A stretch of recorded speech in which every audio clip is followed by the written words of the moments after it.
ತದ್ವನಂ ಕಿಚನ್‌ಗೆ ಎಲ್ಲರಿಗೂ ಸ್ವಾಗತ. ನಾವಿವತ್ತು ಮಾಡ್ತಿರೋ ರೆಸಿಪಿ ಬಂದ್ಬಿಟ್ಟು ಮೆಣಸಿನ ಸಾರು. ಈ ಮೆಣಸಿನ ಸಾರು ನಿಮಗೆ ಇಷ್ಟವಾದಲ್ಲಿ ಶೇರ್ ಮಾಡಿ, ಸಬ್ಸ್ಕ್ರೈಬ್ ಆಗಿ ಹಾಗೂ ಲೈಕ್ ಕೊಡಿ. ಈ ಸಾರನ್ನು ಮಾಡಲು ಬೇಕಾಗಿರುವಂಥ ಸಾಮಗ್ರಿಗಳು 2 ಸ್ಪೂನಷ್ಟು ಮೆಣಸಿನಕಾಳು, 2 ಸ್ಪೂನಷ್ಟು ಜೀರಿಗೆ ಹಾಗೂ 2 ದಪ್ಪ ಬೆಳ್ಳುಳ್ಳಿ, ಒಗ್ಗರಣೆಗೆ ಸಾಸಿವೆ, ರುಚಿಗೆ ಬೇಕಾದಷ್ಟು ಬೆಲ್ಲ, ಕರಿಬೇವು ಒಗ್ಗರಣೆಗೆ ಹಾಗೂ ಸಣ್ಣದಾಗಿ ಹೆಚ್ಚಿರುವಂಥ ಟೊಮೊಟೊ 2 ಹಾಗೂ ಸಣ್ಣದಾಗಿ ಹೆಚ್ಚಿರುವಂಥ ಕೊತ್ತಂಬರಿ ಸೊಪ್ಪು, ಒಗ್ಗರಣೆಗೆ ಹಿಂಗು,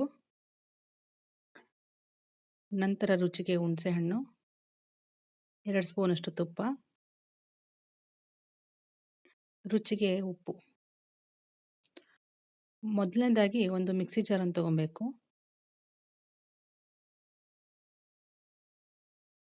ಈ ಮಿಕ್ಸಿ ಜಾರಿಗೆ ಇವಾಗ ಕಾಳು ಮೆಣಸನ್ನು ಹಾಕಬೇಕು.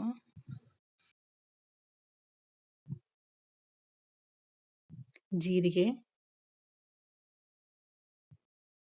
ಬೆಳ್ಳುಳ್ಳಿ,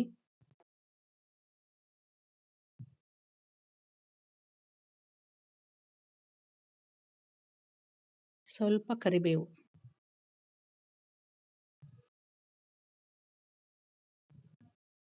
ಇಷ್ಟು ಇಂಗ್ರೀಡಿಯೆಂಟ್ಸ್ನ ಹಾಕ್ಬಿಟ್ಟು ಮಿಕ್ಸಿ ಮಾಡಬೇಕು.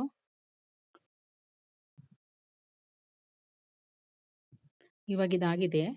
ಇದನ್ನು ತುಂಬ ನುಣ್ಣು ರುಬ್ಕೊಳ್ಳೋ ಅಂಥ ಅವಶ್ಯಕತೆ ಏನಿಲ್ಲ. ಸ್ವಲ್ಪ ತರಿಯಾಗಿದ್ರೂ ಚೆನ್ನಾಗಿರುತ್ತೆ.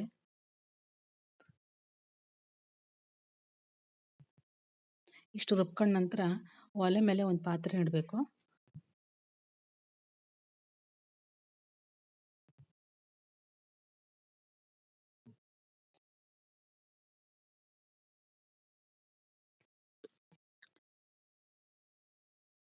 ಇವಾಗ ಇದಕ್ಕೆ ತುಪ್ಪ ಹಾಕ್ಕೊಬೇಕು.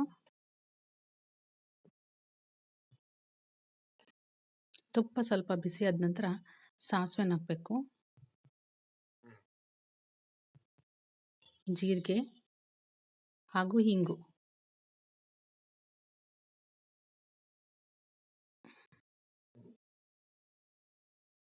ಸಾಸಿವೆ ಸ್ವಲ್ಪ ಸಿಡಿತಿರೋ ಸಮಯದಲ್ಲಿ ಕರಿಬೇವನ್ನು ಹಾಕಬೇಕು.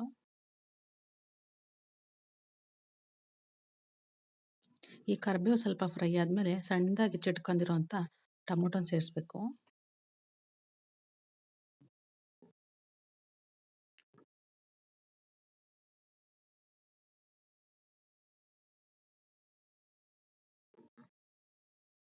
ಇದನ್ನ ಈಗ ಸ್ವಲ್ಪ ಹೊತ್ತು ಫ್ರೈ ಮಾಡ್ಕೊಬೇಕು.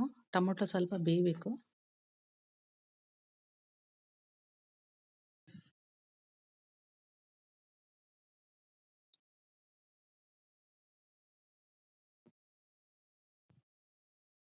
ಈ ರೀತಿ ಬೆಂದಮೇಲೆ ಇದಕ್ಕೆ ಸ್ವಲ್ಪ ಹುಣಸೆ ಹಣ್ಣು, ರುಚಿಗೆ ಎಷ್ಟು ಬೇಕೋ ಅಷ್ಟು ಹುಣಸೆ ಹುಳಿನ ಹಾಕ್ಕೊತಿದ್ದೀವಿ.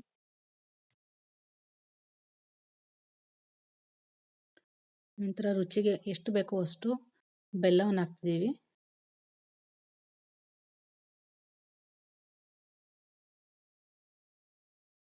ನಂತರ ರುಚಿಗೆ ಬೇಕಾದಷ್ಟು ಉಪ್ಪು. ಇದಿಷ್ಟನ್ನು ಚೆನ್ನಾಗಿ ಇವಾಗ ಮಿಕ್ಸ್ ಮಾಡ್ಕೊಬೇಕು.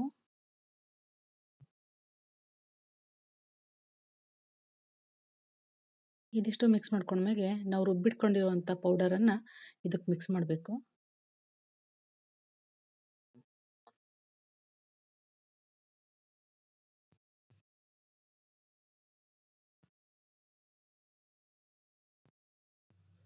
ಇದು ಚೆನ್ನಾಗಿ ಮಿಕ್ಸ್ ಆಗಿದೆ. ಇವಾಗ ಇದಕ್ಕೆ 2 ಲೋಟದಷ್ಟು ನೀರನ್ನು ಹಾಕ್ತಿದ್ದೀವಿ.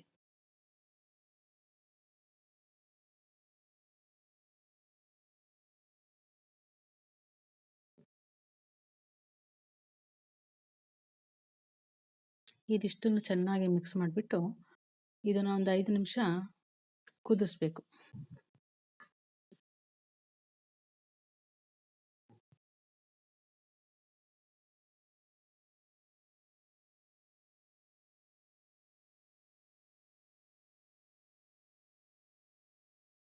ಇವಾಗ ಒಂದು 5 ನಿಮಿಷ ಇದನ್ನು ಕುದಿಸ್ಬೇಕು.